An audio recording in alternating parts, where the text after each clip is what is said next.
Welcome to the Real Estate Investing Club. This is the place everyday real estate investors gather to share their best stories, biggest insights, and favorite tactics to grow a portfolio of cash flowing properties in today's market. Here's your host, Gabe Peterson.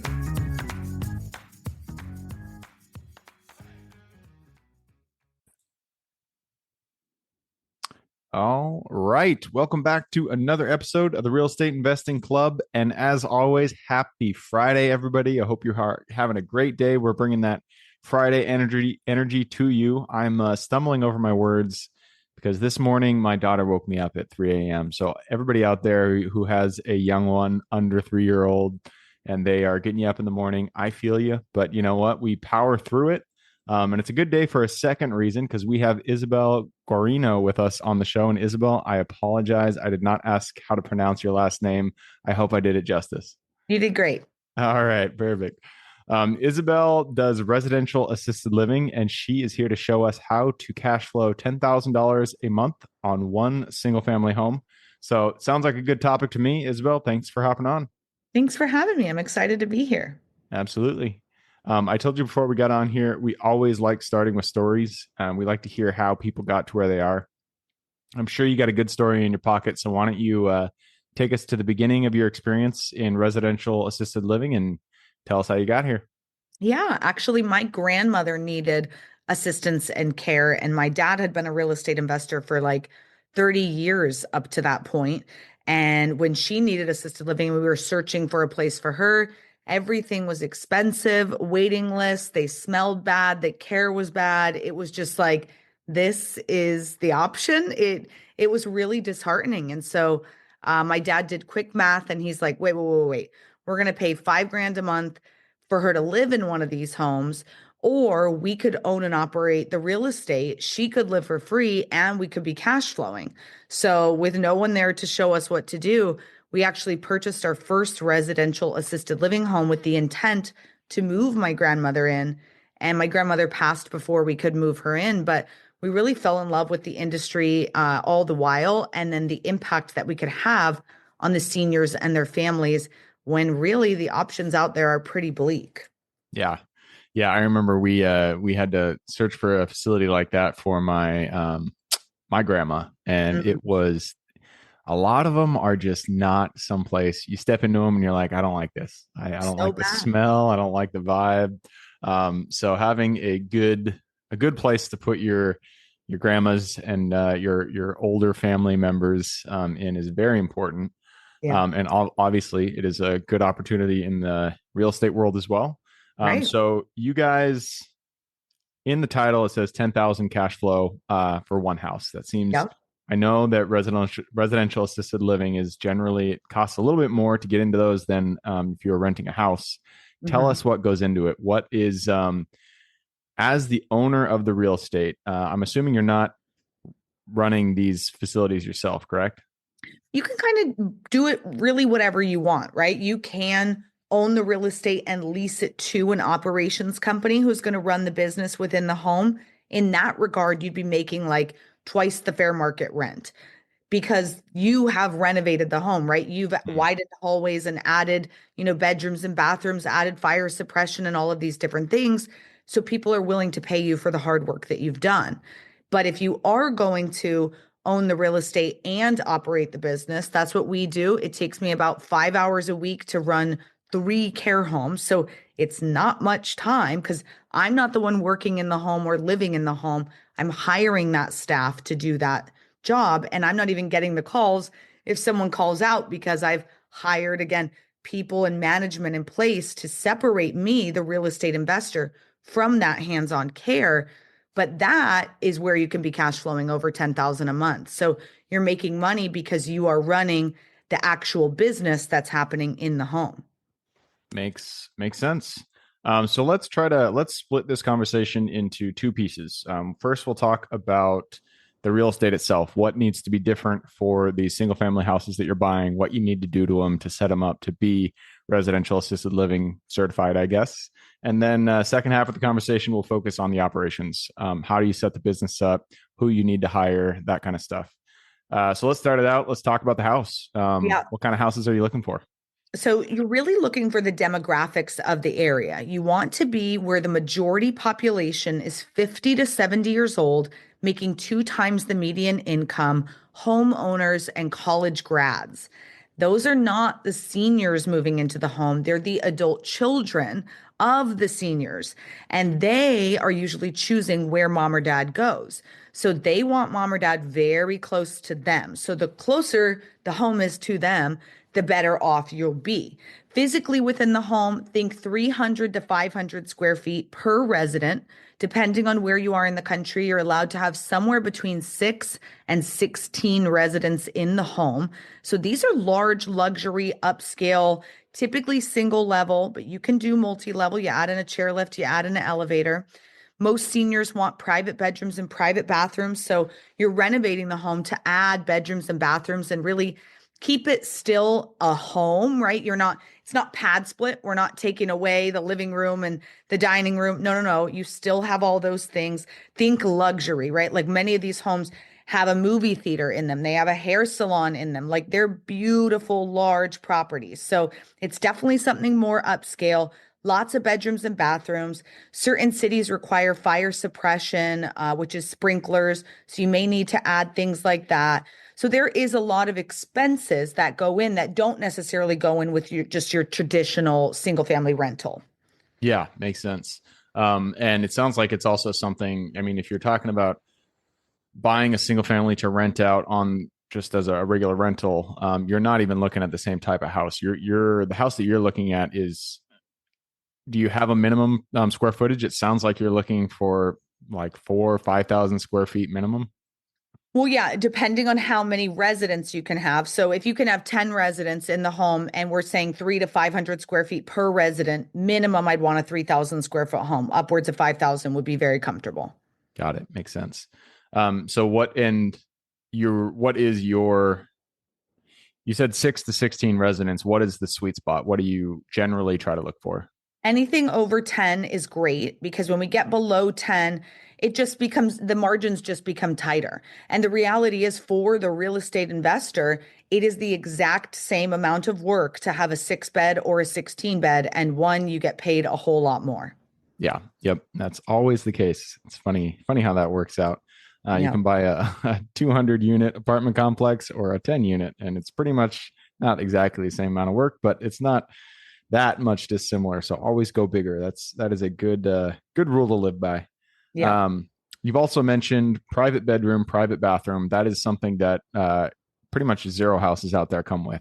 So tell me how, if you're thinking about, if I'm thinking about a house that I buy, generally the plumbing is all centralized because they don't really plan it to every single room to have its own bathroom. And so what are the rehab costs that I know this is hard to peg down, but if you were to put an average to get every single room to have its own bathroom, what are the rehab costs that you're generally looking at to take, 3,000, 4,000 square foot house and turn it into a residential assisted living property? It is really difficult to say because it so depends on what the property's starting as. For the more recent home that I've renovated, it already started as a 9 bedroom, 6 bath home. Wow, So to that's big. turn it into a 1010 is not that difficult. We didn't even need to add any additional bedrooms or bathrooms. I'm sorry, any additional I'm sorry, any additional square footage. We just chopped up the home differently. So it really depends. If you're starting with a 3-2, that's going to be totally, totally different. Can you excuse me? I'm so sorry. Yeah, no worries. Yeah, we always roll when something comes up on the show. You just keep rolling and see how we can get this to move along. So I'm looking at my notes here. You were talking about demographics. All right. So yeah, as I mentioned, I was just talking about demographics, and for everybody listening, we just took a quick pause, but we're back at it. Demographics. You had mentioned earlier one of a few things, and I want to get a little bit more granular on that because I feel like where you buy these houses is almost more important than the house itself. Obviously, it's not more important because you do need this specific type of house, but where you buy matters a lot. So you mentioned you want the median age to be 50 to 70. You mentioned 50 to 70 years old. I don't know how that related, or is there a specific? Tell me about the 50 to 70-year-old metric that you mentioned. Yeah, so that is the adult child of the senior who's moving into your home. So you want to be near them. So where the 50 to 70-year-olds who are upper middle class, making twice the median income, typically homeowners, typically college grads. Those are the people who can afford to put their senior loved one into your home. And they don't want to drive 45 minutes outside of town just because it's cheaper. They want to drive 5 minutes on their way home from work. So being near them is the most important thing you can do when it comes to location. Got it. Okay. So if you're scoping out, you live in any city, let's say Phoenix, and you want to buy one of these residential assisted living homes, what you want to do is you want to look at demographic data, figure out where the 50 to 70-year-olds are, and overlay that with median income, make sure it's 2x the median income of the city. And then, college grad homeowners, that I feel like that's less important, but it's still important. I'm sure if their median income is 2x or if their income is 2x the median income, they're probably a college grad anyways, or a business owner or something like that. So the important thing here is you want the 50 to 70-year-old demographic with 2x median income. And those are the pockets that you're looking for within the city to buy these homes. Yep, exactly. Cool.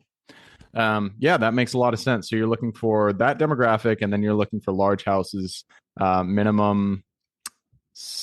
How many beds actually? So does it have to, if you're having 10 residents in here, you have to have 10 beds because each of them are going to have their own bathroom anyways. And so you're looking for very, very large houses, or are you taking a 5-bed and converting it to a 10-bed somehow? Yeah, you can do either one of those. There's 4 ways to get started. You could lease a home to use for this. So someone else has done the renovation, already, custom built it the way it needs to be for assisted living, and you're leasing it from them. You can buy land and custom build from the ground up. You can buy a single family and convert it to become, or you can buy an existing RAL business. So you're buying the real estate, buying the business up and running, cash flowing day one. So you can go all 4 methods, but if you are buying a single family, you probably are converting it to become a 1010 or whatever it is that you want or need in your area. Yeah. Yeah. I'm thinking about just going back to the demographics. Those areas, there's generally not a lot of land available to build on. And so it sounds like you're going to have to find something to buy, at least up here where I live. So you're just going to be looking for those big houses. That makes sense. So let's switch over. Let's talk a little bit about the operations. We understand the demographics, how to find the house, what we're looking for. Operations is a completely different beast. If you're looking to run this business yourself, let's talk about the key roles. Who do you need to hire? And then what are the key, the KPI that's different than a general, real estate business? What are the things you're looking to improve to make sure that your business is running smoothly? Yeah, so the main person that you're hiring is a licensed administrator. In the real estate world, it's kind of like our property manager. They run all of the day-to-day. They do the hiring, firing, training, onboarding of your caregivers, of your handyman, of your activities person, of your chef, of pretty much everyone. They do the marketing and tours with the new families, and they help do the resident intake with the new residents coming in. So that licensed administrator is the end all be all. They pretty much run all of the day-to-day for you. The licensed caregivers are the next most important thing that you're hiring. And really, they're doing the 24/7 caring of the seniors themselves. So having that team in place is the reason that you can become hands-off. Now, if you want to become that administrator yourself, that's not what we do, and nor is it what we teach people how to do. But sometimes, people do want to do that. They say, I want to be more hands-on and run the business like that. Totally possible. And you can do that if you want. Yeah, that makes sense. You mentioned a lot of ancillary benefits to these communities that would really add to the operating expenses. You mentioned a chef, you mentioned a handyman. There were a couple other things. I forget what they were, but so what are the you're providing all the meals for the residents. And so chef is one of them. What are the other roles that you're hiring? It sounds like you're hiring nurses, you're hiring people to actually look after the residents. So you have your licensed admin, that's just your property manager, and then your nurses to actually, No care for. nurses. No nurses. So it's Okay. licensed caregivers. So they get Licensed paid a couple caregivers. dollars more than minimum wage, and they do all of the caring for the residents in the home. They do all the cleaning and make sure the house is up to, that it's nice, that it's running well. If the home is more luxury, you have a private chef, which isn't expensive at all. It's typically between $12 and $17 an hour, and they're only coming between 5 and noon. But your caregivers is really that main person that you're hiring. And if you don't have a chef, the caregivers are doing the cooking as well. Yeah, that makes sense. Oh, so these licensed caregivers are not they're not dealing with medical issues. They are you don't have, I guess you're kind of filtering out the people who need the extra level of care. This is not a man, I wish I knew the nomenclature, but Well, it's it is end of life care. So okay. 99% of people will pass in the home. So it is end of life. So they are doing medical care. That's what they're licensed for. They're a licensed caregiver to give that help with activities of daily living. They're called ADLs. So when you move into assisted living, you typically need help with 3 to 5 ADLs. That is walking, toileting, bathing, eating, taking medication, getting up out of a chair, all of those Mm-hmm. different things. You need help with 3 to 5 of those. That's why you're moving in. Or you are a licensed memory care home and you are having brain change and dealing with Alzheimer's. And so you need that mental support, maybe not as much the physical support. So the caregivers are licensed to do that, and that is what they're doing. What they're not doing is medical care in the sense of doctors, nurses, gurneys, IVs. They're not doing Mm-hmm. that type of medical care. That would be a nursing home, Yeah. which many people don't ever need to go to. They just go into assisted living and that is where they pass. But some do need that additional support and help. Yeah, that makes a lot of sense. So if they did need that help, you would basically just do the same thing that anybody would do. You'd call the 911, you'd call some other assistance to come and help with the resident.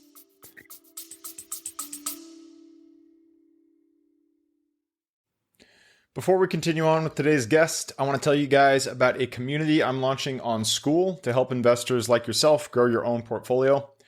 In this community, you'll get access to all the docs I use, all the systems I've built, everything I've used to grow my own portfolio, as well as instructions and guidance on how to get out there and find great deals, how to finance those deals, and then how to manage them for great returns. Since we're just launching it, the price will be set at a measly $20 per month, and whatever price you join at is the price you'll have for life. We will be increasing the price as the group grows, so if you're at all interested in growing your portfolio along other investors, now is the time to join. I will put the link somewhere in the bio or on our podcast website at therealestateinvestingclub.com, so if you are interested, head on over there. With that said, let's get back to the podcast.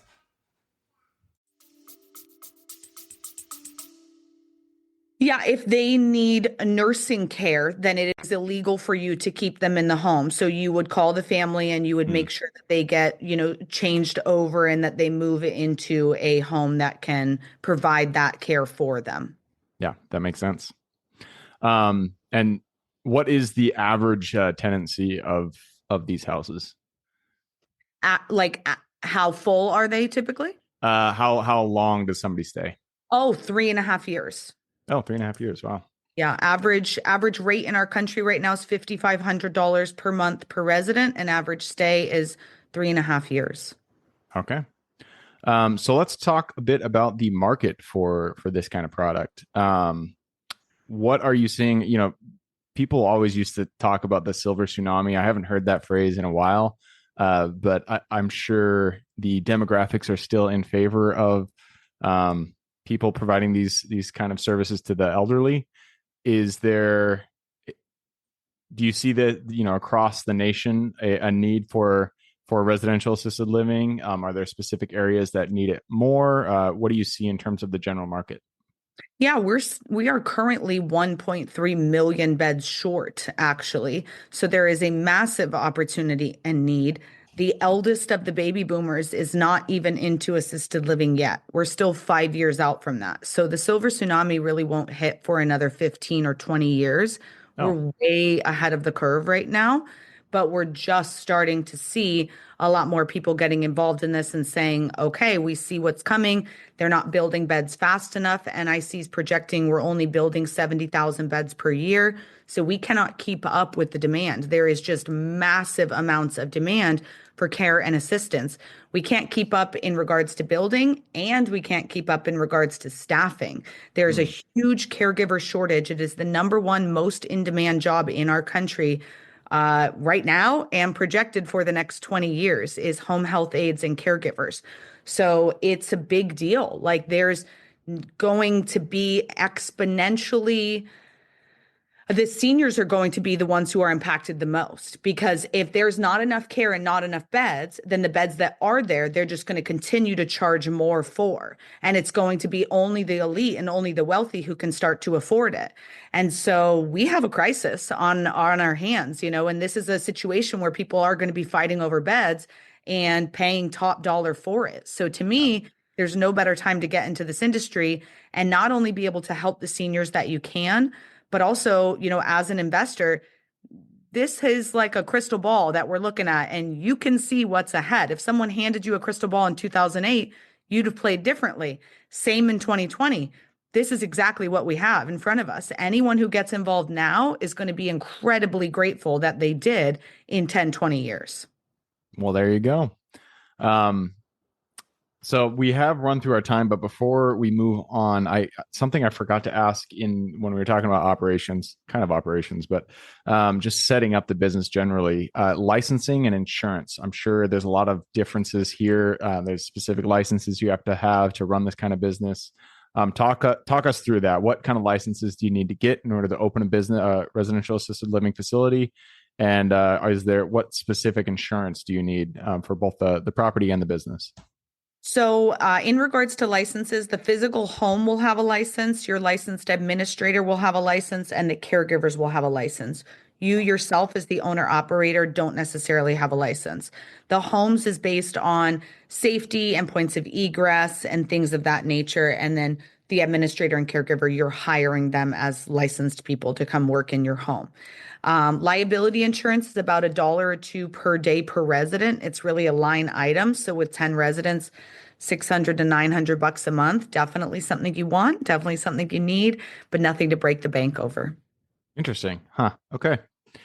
All right. And we already talked about the future. You said there is definitely opportunity. I did not know that the quote unquote, the silver tsunami is so far out. You said 10 to 15 years out? Yeah, I mean, the eldest of the baby boomers, they're not even into assisted living yet. And that's what the silver tsunami is. It's the 76 million baby boomers coming into this market, and they're not there yet. Huh, that's crazy. All right, before we jump into the quick question round, I do have to ask anybody out there who's listening, who's heard what you said, they're like, this girl is on it. She knows what she's talking about, and they want to get involved. They want to open a residential assisted living facility.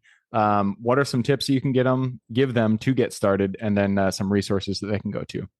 Yeah, best resource is RAL101.com. It's a great website. There's free webinars, free books. You can schedule a call with me or the team. But great place to start is really doing your research in your area and determining which of those 4 methods we talked about you want to choose to get started, and then doing that market research, finding out where those adult children live so you can really narrow in on the best place for your own assisted living. Perfect. I love it. All right. With that, I'm going to push us into the quick question round. It starts with education. Could be any form, a conference you've gone to, mentorship program you've been a part of, book you read, movie you saw, anything like that. But I need 2 recommendations, one for general life wisdom and then one for real estate.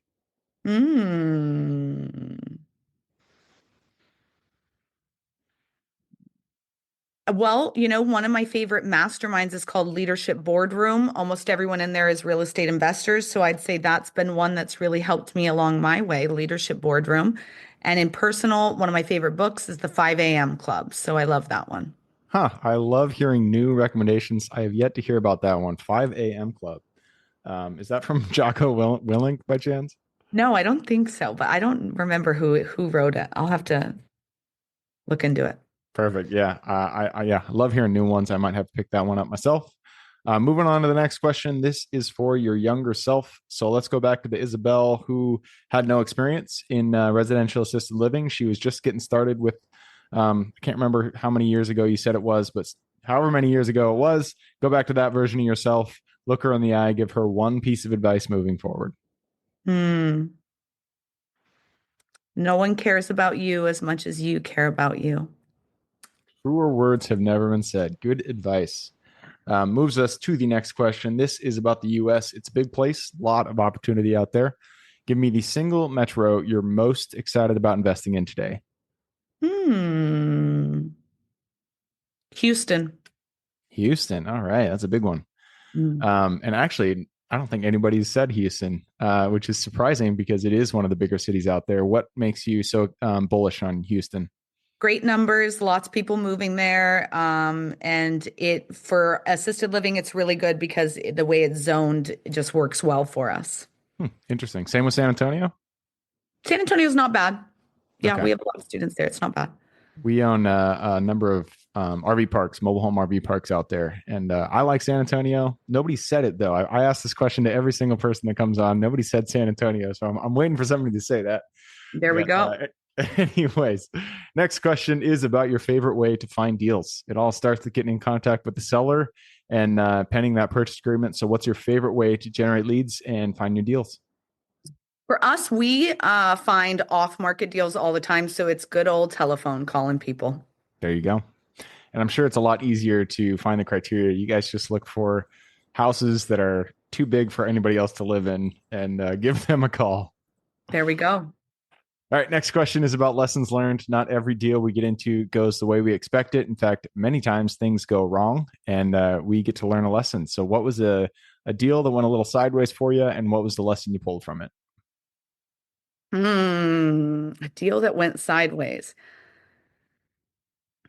I think just rereading contracts, making sure you know what everything's saying, making sure that every T is crossed and I is dotted for sure.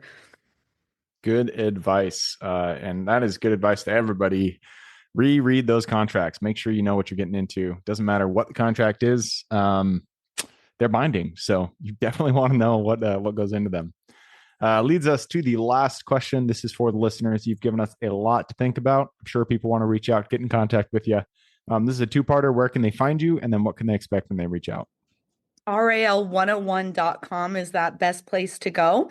And free books, free webinars, all sorts of great stuff there. So you can connect with us and schedule a call. And if you're interested in RAL, I'd love to chat with you more about it. All right. Well, that wraps it up. Isabelle, thank you very much for hopping on the show. Thanks for having me. Absolutely.